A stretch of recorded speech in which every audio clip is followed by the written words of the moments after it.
పిత పుత్ర పవిత్ర ఆత్మనామమున ఆమేన్. ప్రియ స్నేహితులారా, మీ అందరికీ దేవుని యొక్క ఆశీస్సులను తెలియజేస్తూ ఈనాడు తల్లి శ్రీ సభ మనలందరూ కూడా దివ్య బలి పూజ పట్టణాల ధ్యానాంశానికి ప్రేమతో ఆహ్వానిస్తూ ఉంది. ఆమోస్ గ్రంథం 7వ అధ్యాయం 10వ వచనం నుండి 17వ వచనం వరకు ధ్యానించుదాం. ఇక్కడ ఆమోసు గ్రంథంలో 7వ అధ్యాయం 10వ వచనం నుండి 17వ వచనంలో వాక్యం ధ్యానించినట్లయితే, ప్రియ స్నేహితులారా, మరి దేవుని వాక్యాన్ని అణిచివేయాలనే ప్రయత్నం. ఆమోసు దేవుని సందేశాన్ని ప్రకటించినప్పుడు యాజకుడైన అమాజ్యా అతనిని అడ్డుకోవటానికి ప్రయత్నించాడు. సత్యం మన మనస్సాక్షిని కదిలించినప్పుడు దాన్ని స్వీకరించడానికి బదులుగా చాలామంది దానిని మౌనంగా చేయాలని చూస్తారు. అయినప్పటికీ దేవుని వాక్యం ఎవరి అధికారానికి భయపడదు, బంధించబడదు.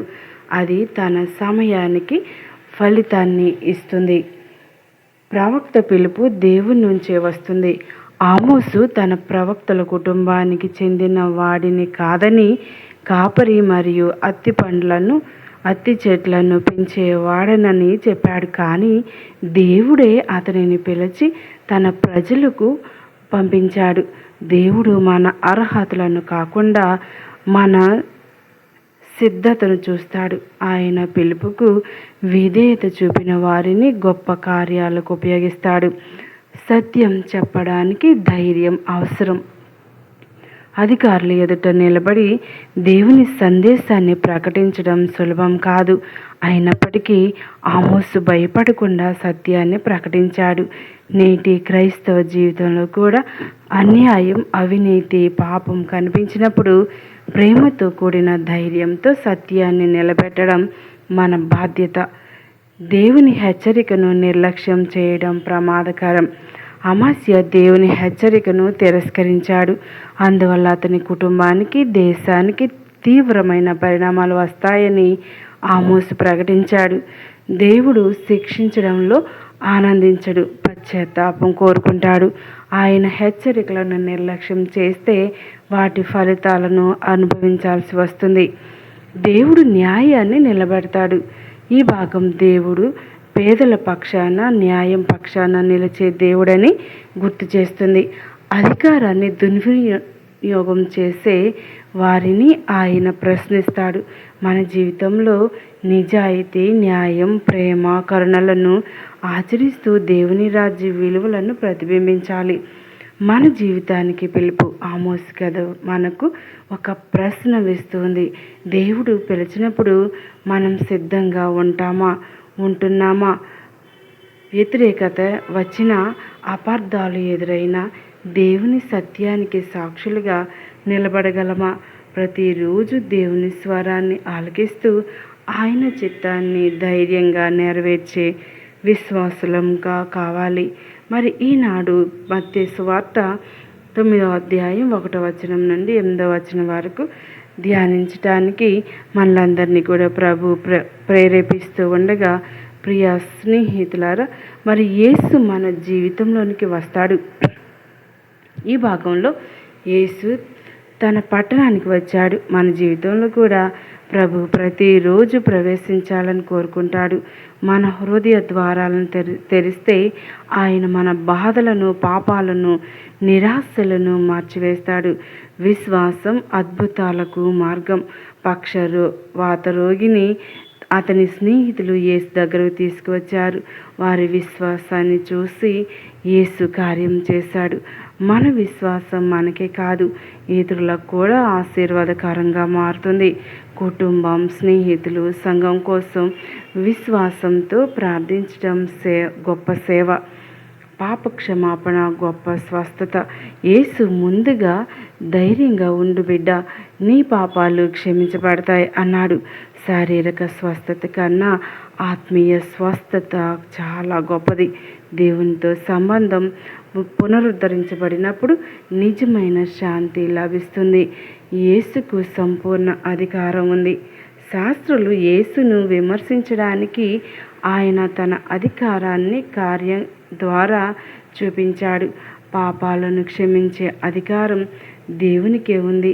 యేసు నిజమైన రక్షకుడు, జీవ ప్రభు అని ఈ సంఘటన ప్రకటిస్తూ ఉంది. లేచి నడవమనే పిలుపు, లేచి నీ మంచాన్ని నీ పడకని ఎత్తుకొని ఇంటికి వెళ్ళు అనే యేసు మాట కేవలం రోగికే కాదు, మనందరికి కూడా పాపం, నిరాశ, భయం, అలసత్వం నుండి లేచి కొత్త జీవితాన్ని ప్రారంభించమని ప్రభు పిలిపిస్తూ ఉన్నాడు. విధేయత ఆశీర్వాదానికి దారి. రోగి యేసు మాట విని వెంటనే లేచాడు. దేవుని వాక్యాన్ని వెంటనే విధేయత చూపించినప్పుడు మన జీవితంలో మార్పు ప్రారంభమవుతుంది. ఆలస్యం చేయకుండా దేవుని చిత్తాన్ని అనుసరించటం నిజమైన విశ్వాసం, దేవుని మహిమను ప్రకటించే జీవితం. ఈ అద్భుతాన్ని చూసిన ప్రజలు ఆశ్చర్యపడి దేవునిని మహిమపరిచారు. మన జీవితం కూడా ఇతరులను దేవుని వైపు నడిపించే సాక్షిగా ఉండాలి. మన మాటలు, పనులు, ప్రేమ దేవుని మహిమను ప్రతిబింబించాలి. యేసు ఈరోజు కూడా మార్పును కలిగిస్తాడు. 2000 సంవత్సరాల క్రితం పక్షవాత రోగిని స్వస్థపరిచిన అదే యేసు ఈరోజు కూడా జీవిస్తూ ఉన్నాడు. ఆయన విరిగిపోయిన హృదయాలను స్వస్థపరుస్తున్నాడు, పాపాలను క్షమిస్తాడు, నిరాశకు బదులుగా ఆశను ఇస్తారు. ఆయనపై సంపూర్ణ విశ్వాసం ఉంచిన వారు ఎన్నడూ నిరాశ చెందరు. కళ్ళు మూసుకొని ప్రార్థన చేద్దాం. దయగలిగిన తండ్రి, కృప కలిగిన మా దేవ, ప్రియమైన పరలోక తండ్రి, నీ కుమారుడైన యేసుక్రీస్తు ద్వారా నాకు లభించిన క్షమాపణకు నీకు కృతజ్ఞతలు. ప్రభువా, నా జీవితంలో ఉన్న ప్రతి పాపాన్ని, బలహీనతను, భయాన్ని, నిరాశను తొలగించు. పక్షవాత రోగిని లేపినట్లే నన్ను కూడా ఆత్మీయంగా లేపుము. నీ చిత్తాన్ని నెరవేర్చే ధైర్యాన్ని, స్థిరమైన విశ్వాసాన్ని ప్రసాదించు.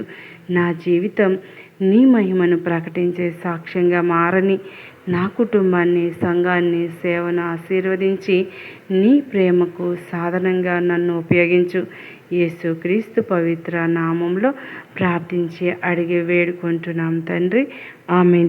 ప్రియ స్నేహితులారా, మరి జూలై 2వ తారీఖున ఈ యొక్క వాక్యాన్ని దేవుడు మనకు ప్రసాదించినందుకు దేవునికి కృతజ్ఞతలు చెబుతూ, మరి మనలో ఉన్నటువంటి రోగాలను, బాధలను, కష్టాలను దేవుడు తీసివేయమని, స్వస్థపరచమని, అద్భుత కార్యాలు మన జీవితంలో కూడా జరగమని, జరిపించమని, జరిగినట్లు ఎల్లవేళ విశ్వాసంతో అడిగి ప్రార్థించుదాం. పితా, పుత్ర, పవిత్ర ఆత్మ నామమున ఆమేన్.